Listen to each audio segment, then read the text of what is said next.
Hello everyone, welcome back in my channel once again. So guys, imagine करो 3 साल बाद finally वो moment आ रहा है जिसका पूरी दुनिया के आर्मीज वेट कर रहे हैं। ग्लोबल सुपरस्टार हमारे बीटीएस अपना फर्स्ट लाइव कमबैक परफॉर्मेंस करने वाले हैं, और वो भी एक ऐसी जगह पर जो साउथ कोरिया की आइडेंटिटी का सिंबल है, यानी कि जो उनका कल्चर है उसको रिप्रेजेंट करता है।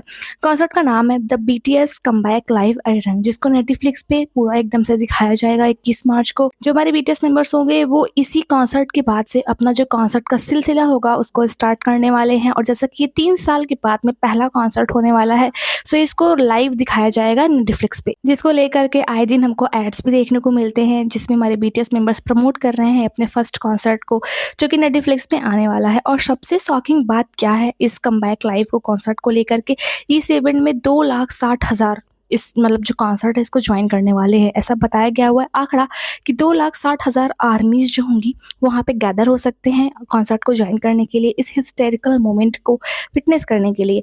बट एक्साइटमेंट के साथ साथ सिक्योरिटी कंसर्न भी बहुत बड़े हो गए हैं। तो आज की वीडियो में हम बात करेंगे बीटीएस के हिस्ट्रिक कमबैक कॉन्सर्ट के बारे में, इतनी टाइट सिक्योरिटी क्यों है और क्यों पूरा सेओल सिटी ऑलमोस्ट इमरजेंसी मोड में चला गया हुआ है। सो मेक श्योर वीडियो को एंड तक जरूर देखना। इस टाइम पे जो है शेओल की एंड जो पुलिस वगैरह है, उन्होंने अपनी जो है सिक्योरिटी को बहुत ज़्यादा टाइट कर दिया हुआ है। सबसे पहले बात करते हैं इस कमबैक की इंपॉर्टेंस की। जैसे कि आप सबको पता है बीटीएस मेंबर्स ने पिछले कुछ सालों में मैंडेटरी मिलिट्री सर्विस की वजह से ग्रुप एक्टिविटीज टेम्परेरली पॉज कर दी थी, और अब फाइनली ग्रुप एक बार फिर से स्टेज पर रिटर्न करने वाला है। ये कमबैक कॉन्सर्ट होगा ग्वांगमन स्क्वायर पर। ये प्लेस सिर्फ एक स्क्वायर नहीं है, ये साउथ कोरिया की हिस्ट्री और कल्चर का सिंबल माना जाता है, और कोरिया के लोग इसको बहुत ज़्यादा रिस्पेक्टेड जगह मानते हैं। अगर कोई इस जगह की डिसरिस्पेक्ट करे, यहाँ पे गंदगी वगैरह करे, तो उन्हें बहुत ज़्यादा बुरा लगता है। जैसे हमारे यहाँ मंदिर वगैरह होती हैं उसी तरीके का है, उनके पूर्वजों की धरोहर उसको बोला जाता है। इसलिए ये और भी स्पेशल हो जाता है जब बीटीएस जैसा ग्लोबल ग्रुप अपने घर में अपना कमबैक यहीं से स्टार्ट कर रहे हैं। और इंटरेस्टिंग बात ये है कि ग्वांगमन स्क्वायर पहली बार किसी आर्टिस्ट को सोलो कॉन्सर्ट होने जा रहा है। मतलब लिटरली बीटीएस एक और हिस्ट्रिक रिकॉर्ड क्रिएट करने वाला है। आज तक ग्वांगमन स्क्वायर में कभी भी किसी भी के पॉप आइडल का कॉन्सर्ट वगैरह नहीं हुआ है। वो जस्ट एक घूमने की जगह थी जहाँ पे लोग हानबुक पहन के घूमने वगैरह जाते हैं, जैसे एंशियंट में, मतलब जो पूर्वज वगैरह होते थे जैसे वहाँ पे पहनते थे। आप लोगों ने देखा होगा कोरियन कपड़े कैसे होते हैं, उनको हानबुक बोला जाता है। उसी तरह के कपड़े पहन के बहुत सारे लोग वहाँ पे जाते थे, घूमते टहलते थे। लेकिन कॉन्सर्ट होना ये पहली बार ऐसा पूरी हिस्ट्री में हो रहा है। अब बात करते हैं कॉन्सर्ट के नेम की। कॉन्सर्ट का टाइटल आयरंग है, सभी को पता है। आयरंग कोरिया का एक ट्रेडिशनल फोक सॉन्ग है जो कोरियन कल्चर और आइडेंटिटी को रिप्रेजेंट करता है। बीटीएस की कंपनी बिग हिट म्यूजिक ने एक्सप्लेन किया कि उन्होंने कमबैक का फर्स्ट स्टेज इसी लोकेशन पर इसलिए चूज किया क्योंकि आयरंग का सिंबलिक मीनिंग कोरिया को रिप्रेजेंट करना होता है। आयरंग उनके यहाँ का एक देशभक्ति भरा गाना होता है। मैंने पुराने वीडियोस में आयरंग के बारे में बताया था कि आखिर में उन्होंने आयरंग क्यों रखा हुआ है। सो रिसेंटली अभी कुछ ही दिन पहले बीटीएस जो है बिग हिट, उसने अपना स्टेटमेंट दिया हुआ है कि आयरंग एक जो है गीत है उनके यहाँ का, एक जैसे हमारे यहाँ सारे जहाँ से अच्छा हिंदुस्तान हमारा, उसी तरीके का आयरंग उनके यहाँ का एक फोक गीत माना जाता है। और फोक गीत है तो इसके साथ में अगर ऐसी जगह पे कॉन्सर्ट हो जो कि हिस्ट्री के साथ साथ में जुड़ा हो, तो गाना का मतलब एंड जो गाने का टाइटल है, जो जगह दोनों एक दूसरे से मैच करें, इसीलिए इसी लोकेशन को उन्होंने चूज किया हुआ है अपनी कोरियन जो उनके अंदर देशभक्ति है उसको दिखाने के लिए। और अगर आप नोटिस करो तो बीटीएस हमेशा अपनी म्यूजिक और परफॉर्मेंस में कोरियन कल्चर को वर्ल्ड तक पहुंचाने की कोशिश करते हैं। स्टार्टिंग में जब वो लोग अपना गाना बनाया किया करते थे तो उन्हें बहुत सारे ट्रोल्स भी मिले हुए थे कि अगर तुम लोग को बीटीएस एक मतलब ग्लोबल सुपरस्टार बनना है तो आप लोग को अपने सॉन्ग में से कोरियन को हटाना होगा, इंग्लिश को ऐड करना होगा। लेकिन हमारे बीटीएस मेंबर्स ने कभी भी ऐसा नहीं किया कि हम अपनी ही भाषा को बंद कर दे बोलना। एंड इसके ऊपर हमारे बीटीएस आरएम ने अपना एक स्टेटमेंट भी दिया हुआ था कि हम मानते हैं कि हमारा जो सॉन्ग है कोरियन है, सो अदर लोगों को समझने में दिक्कत होती होगी जहाँ पे कोरियन नहीं बोली जाती है, लेकिन उनके लिए कोरिया जो लैंग्वेज है बहुत ज़्यादा रिस्पेक्टेड है। इसीलिए उन्होंने कभी भी जो है अपनी जो है कल्चर उसको नहीं भूला, कभी भी अपनी लैंग्वेज को उन्होंने नहीं भूला, इंग्लिश को नहीं चूज़ किया। उन्होंने हमेशा अपनी लैंग्वेज में गाना बनाया, और अपनी लैंग्वेज में गाना बनाने के साथ साथ में वो आज ग्लोबल सुपरस्टार बने भी हैं, और वो जाने जाते हैं अपनी संस्कृति को सबसे ज़्यादा रिस्पेक्ट करने के लिए। सो जो हमारे मेंबर्स होते हैं बीटीएस मेंबर्स, वो हमेशा कोरियन कल्चर दिखाने की कोशिश करते हैं। वो कितने ही बड़े ग्लोबल सुपरस्टार क्यों न बन गए हों, लेकिन जब भी उनका कोई फेस्टिवल आता है वो हानबोक पहन के ही विश करते हैं। ये देखने में बहुत ज़्यादा अच्छा लगता है कि इतना बड़ा ग्लोबल स्टार हो जाने के बाद भी आप अपने कल्चर से कितना ज़्यादा जुड़ाव रखते हैं। इस कॉन्सर्ट में सिर्फ न्यू सॉन्ग्स नहीं होंगे बल्कि बीटीएस अपने करियर के बिगेस्ट हिट सॉन्ग्स भी परफॉर्म करने वाले हैं। ऐसा सुनने में आ रहा है कि butter, dynamite, mic drop, jump, ये सारे जो सॉन्ग्स हैं और जो एक था बुलेट प्रूफ पार्ट 2, इन सभी सॉन्ग्स पे भी हमको जो है बीटीएस की परफॉर्मेंस देखने को मिल सकती है। जब अक्टूबर 2022 में इन्होंने अपना लास्ट फ्री कॉन्सर्ट किया हुआ था, इन्होंने बुलेट प्रूफ पे भी परफॉर्म किया हुआ था। सो इस बार स्टार्टिंग में भी हमको बुलेट प्रूफ पे जो है देख सकता है, क्योंकि बुलेट प्रूफ एक ऐसा सॉन्ग है जिसमें बीटीएस को पुश मतलब किया गया हुआ है, जिसमें बीटीएस को दिखाया गया हुआ है। ऐसा बोला हुआ है ना उन्होंने, we are bulletproof, BTS is bulletproof. So हो सकता है स्टार्टिंग भी ये लोग अपने बीटीएस 2.0 की इसी सॉन्ग के साथ में कर सकते हैं। तो कुछ बहुत बड़े बड़े हिट सॉन्ग जैसे कि डायनामाइट एंड बटर, इनमें बिलियंस पे व्यूज गए हुए हैं। Mic drop, silver spoon and ये सारे जो सॉन्ग्स है बहुत ज़्यादा अच्छे रहे हैं। सो इमेजिन करो, थाउजेंड्स नहीं लाखों आर्मीज एक साथ बीटीएस के आइकॉनिक सॉन्ग्स पर सिंग करेंगी। गूज बम्स मोमेंट होने वाला है और हम लोग भी देखेंगे नेटफ्लिक्स से लाइव। अब सबसे शॉकिंग पार्ट ये है, पुलिस एस्टिमेट्स के अकॉर्डिंग अगर क्राउड ग्वांगमन स्क्वायर के द हांगनो एरिया फिल हो जाता है तो 2,30,000 लोग वहां प्रेजेंट हो सकते हैं, और अगर क्राउड और एक्सपेंड होकर सुंग न्यूमन एरिया तक पहुंच गया तो नंबर 2,60,000 पीपल तक पहुंच जाता है। सो बेसिकली ये कॉन्सर्ट एक नॉर्मल कॉन्सर्ट नहीं है, यहाँ एक मेसिव ग्लोबल गैदरिंग बन सकती है। और जब इतना बड़ा क्राउड एक जगह पर होता है तो सिक्योरिटी नेचुरली बिगेस्ट कॉन्सर्ट बन जाती है। और वैसे भी हमारे बीटीएस मेंबर्स अगर यहाँ पे करने वाले हैं तो वहाँ की तो सिक्योरिटी बहुत ज़्यादा टाइट होने वाली है, क्योंकि उन्हें बहुत सारे थ्रेट्स भी मिले हुए हैं जिसको लेकर के जो वहाँ की सरकार है वो काफ़ी ज़्यादा टाइट सिक्योरिटी को रखने वाली है। अनफॉर्चुनेटली एक्साइटमेंट के बीच एक सीरियस इशू भी सामने आया। ऑनलाइन कुछ लोगों ने बम थ्रेट्स पोस्ट किए हैं। अभी तक ये कंफर्म नहीं है कि ये थ्रेट्स रियल हैं या सिर्फ एक रूमर्स हैं, लेकिन अथॉरिटीज़ कोई रिस्क नहीं लेना चाहती हैं।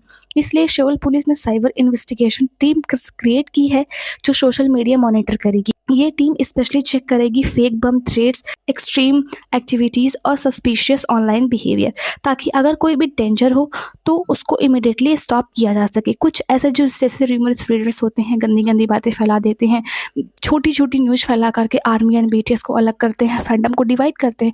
उसी तरीके से कुछ ऐसे हेटर्स सामने आए हैं जो बीटीएस मेंबर्स को मारना तक चाहते हैं, और अब वो खुलेआम ऐसे थ्रेट्स दे रहे हैं कि हम जो है वहाँ पे ग्वांगमन स्क्वायर में बम गिरा देंगे जिससे लोग मर जाएं, वहाँ पे आर्मी जाए, उनको नुकसान हो जाए, बीटीएस मेंबर्स को नुकसान हो जाए। सो बहुत सारी ऐसे थ्रेट्स ऑनलाइन निकल के आई हुई हैं ग्वांगमन स्क्वायर में बम गिराने की वजह से, जिसको लेकर के जो सेउल पुलिस है एंड जो मिलिट्री है वहाँ की काफ़ी ज़्यादा वहाँ पे सतर्क हो गई हैं। सो सेफ्टी इंश्योर करने के लिए पुलिस ने पूरे इवेंट एरिया को 4 मेजर जोन और 15 स्मॉलर सेक्टर में डिवाइड कर दिया हुआ है। इसका मतलब है हर एरिया में अलग मॉनिटरिंग होगी। सिक्योरिटी मेजर्स में इंक्लूड है crime prevention units, counter terrorism teams, tactical police force और total 13 special task units deploy किए जा रहे हैं। इसके अलावा बीटीएस की कंपनी हाइव ने भी अनाउंस किया है कि इवेंट के लिए 3,553 सिक्योरिटी स्टाफ रहेंगे। मतलब लिटरली हर कॉर्नर पर मॉनिटरिंग होगी। जो सेउल की गवर्नमेंट है वो लोग तो अपना मिलिट्री पुलिस दे ही रहे हैं, लेकिन इसके साथ साथ में जो हमारा हाइव है बीटीएस जिसके आर्टिस्ट है, वहाँ की जो कंपनी है हाइव, उन्होंने भी ऐसा अपना एक स्टेटमेंट दिया हुआ था कि 3,553 सिक्योरिटी स्टाफ जो हमारे बीटीएस मेंबर्स के पीछे हमको गार्ड्स देखने को मिलते हैं, उसी तरीके 3,000 3,500 सिक्योरिटी स्टाफ हर जगह पे खड़े होंगे, लोगों के ऊपर नज़र बनाए रखे होंगे कि अगर कोई किसी की हरकत अगर वहाँ पे गलत दिखाई देती है, किसी की जो हरकत थोड़ी ऐसी अजीब दिखाई देती है कि हाँ ऐसा है, तो उसको तुरंत ही अरेस्ट कर लिया जाएगा एंड इससे पूछताछ की जाएगी। सो हाइव ने भी अपने जो है स्टाफ मेंबर्स को वहाँ पे रख दिया हुआ है, अपनी पर्सनल सिक्योरिटी को वहाँ पे लगा दिया हुआ है। इस इवेंट की वजह से सेउल के आसपास से कुछ फेमस प्लेसेस भी टेम्परेली क्लोज किए जा रहे हैं, जैसे ग्योंगबोक-गुंग पैलेस। नॉर्मली ये पैलेस वीकेंड्स पर ओपन रहता है, लेकिन बीटीएस कॉन्सर्ट के दिन ह्यूज क्राउड की वजह से इसको टेम्परेरी क्लोज करने का डिसीजन लिया गया हुआ है। ऐसे ही बहुत सारे जो मॉल्स वगैरह हैं उनको भी क्लोज कर दिया गया हुआ है ताकि वहाँ पे लोग आ ना सकें। मतलब अगर जैसे कि 21 मार्च को अगर कॉन्सर्ट होने वाला है तो वहाँ पे कुछ दिन पहले ही आई थिंक जा करके उनको रहना होगा। इसके अलावा national museum of Korea, contemporary history, Sejong centre of performing arts, इन सब जगहों पर भी स्केड्यूल चेंज किए गए हैं। बेसिकली पूरा एरिया क्राउड कंट्रोल के लिए प्रिपेयर हो रहा है, और कुछ बहुत ज़्यादा जो खास होटल्स वगैरह होंगे उसको भी बंद कर दिया जा रहा है ताकि वहाँ पे भी कोई बमबारी ना हो सके, क्योंकि अगर दूसरे देश से आर्मीज वगैरह आती हैं तो वो होटल वगैरह में रुकेंगी एंड वहाँ पे भी अगर ऐसे लोग खतरनाक लोग हैं तो वहाँ पे भी बम गिरा सकते हैं। सो वहाँ की सिक्योरिटी बहुत ज़्यादा हाई है। जो फेमस प्लेसेस हैं उनको बंद किया जा रहा है ताकि लोग वहाँ पे जा ना सकें, और एंड जो गलत लोग हैं वो भी वहाँ पे ना जा सके।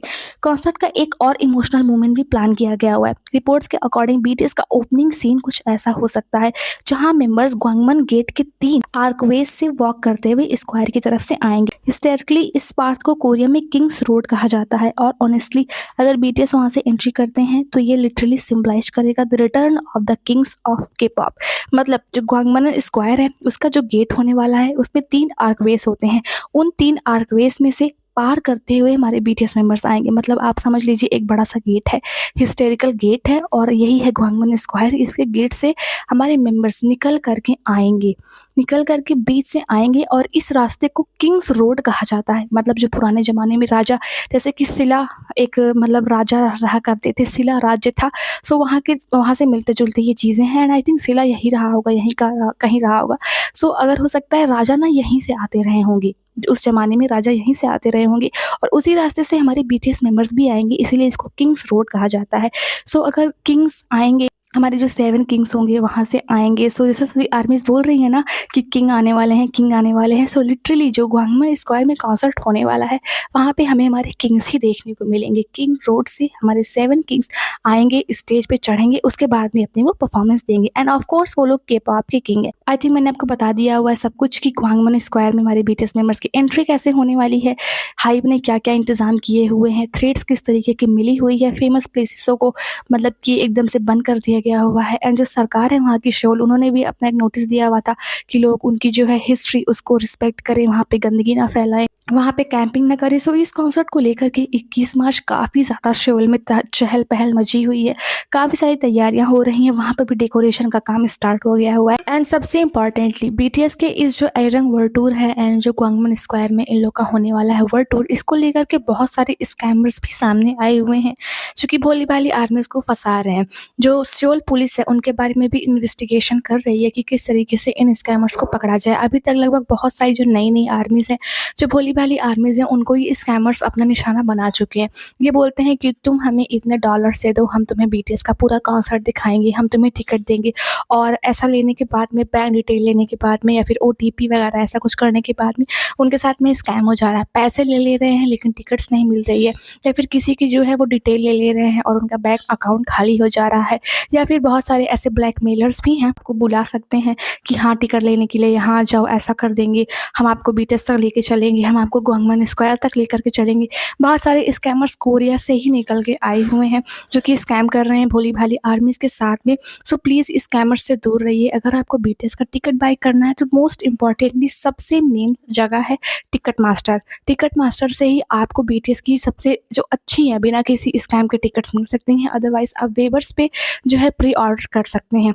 सो ऐसे स्कैमर्स पे जो है ध्यान न दें। शोल पुलिस ने जो है स्कैमर्स को लेकर के बहुत ज़्यादा अपना मतलब दिखाया हुआ है। स्कैमर्स को भी वो लोग पकड़ने की कोशिश कर रहे हैं जो कि आर्मीज को फंसा रहे हैं, उनसे पैसे ले रहे हैं, उन्हें ब्लैकमेल कर रहे हैं। सो स्कैमर्स से दूर रहिए। सबसे इम्पॉर्टेंट ये भी एक न्यूज़ है जो आर्मीज फंस जा रही हैं स्कैमर्स के ऊपर, क्योंकि बीटीएस का क्रेज़ बहुत ज़्यादा है और बीटीएस की कॉन्सर्ट लेने के लिए लोगों को लाइन में खड़ा होना पड़ रहा है। पता नहीं ऐसे 1-1 लाख लोग हैं जो कि खड़े हैं, मतलब कि वेट कर रहे हैं टिकट के लिए। सो अगर ऐसे में कोई आकर बोल देता है कि मैं तुम्हें टिकट दिलवा दूंगा, तुम मुझे इतने पैसे दे दोगे, तो आर्मीज उन पे झट से बिलीव कर लेती है। लेकिन ऐसा नहीं करना है क्योंकि ऐसे आपके साथ में स्कैम हो सकता है, पैसे भी चले जाएंगे एंड आपकी बैंक डिटेल्स भी हो सकता है चली जाएँ और आपको बीटीएस भी देखने को ना मिले। सो प्लीज़ स्कैमर्स से दूर रहिए क्योंकि स्कैमर्स बहुत ज़्यादा निकल के आए हुए हैं बीटीएस के कॉन्सर्ट की, जो टिकट बता रहे हैं हम आपको देंगे बट एक्चुअली में वो नहीं देंगे। एंड हाँ, आज हमारे शुगा का बर्थडे है, so happy birthday to him. आज आई थिंक वो 34 ईयर्स के हो गए हैं एंड कोरियन के हिसाब से 35 ईयर्स के हो गए हैं। सो उनका आज बर्थडे है एंड बर्थडे के बाद में अभी उनको जो है बहुत कम दिन रह गया हुआ है, अपनी परफॉर्मेंस भी देनी है एंड आई थिंक वो कोई डोनेशन वगैरह भी करेंगे। अगर वो डोनेशन वगैरह करते हैं तो इसकी जानकारी मैं आपको दूंगी।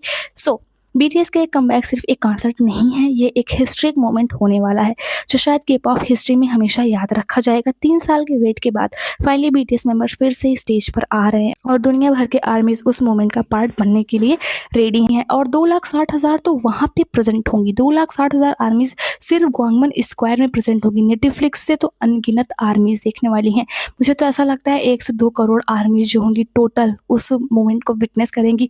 कुछ ऑनलाइन देखेंगी, कुछ रिकॉर्डेड क्लिप्स देखेंगी और कुछ लोग वहाँ पे प्रेजेंट होंगे। अगर ऐसी बातें होने वाली है तो इसके लिए प्रिपरेशन भी बहुत ज़्यादा हाई होना चाहिए। जैसे कि हमारे बीटीएस मेंबर्स का जो कॉन्सर्ट होगा अभी से लेकर के 2 साल तक चलने वाला है, लेकिन ये पहला कॉन्सर्ट है। सो इसकी एक्साइटमेंट थोड़ी अलग ही लेवल की होने वाली है और ग्वांगमन स्क्वायर जहाँ पे आज तक किसी ने भी परफॉर्म नहीं किया हुआ है, कोई भी किंग रोड से नहीं आया हुआ है, उस रोड से हमारे बीटीएस मेंबर्स आएँगे और पहली बार वहाँ पे अपनी परफॉर्मेंस देने वाले हैं। सो ऑफ कोर्स ये मोमेंट बहुत ज़्यादा अच्छा होने वाला है, बहुत ज़्यादा प्यारा होने वाला है एंड आप लोग भी मैं कहूँगी कि नेटफ्लिक्स से वॉच करना क्योंकि ये मोमेंट बहुत ज़्यादा अच्छा होने वाला है।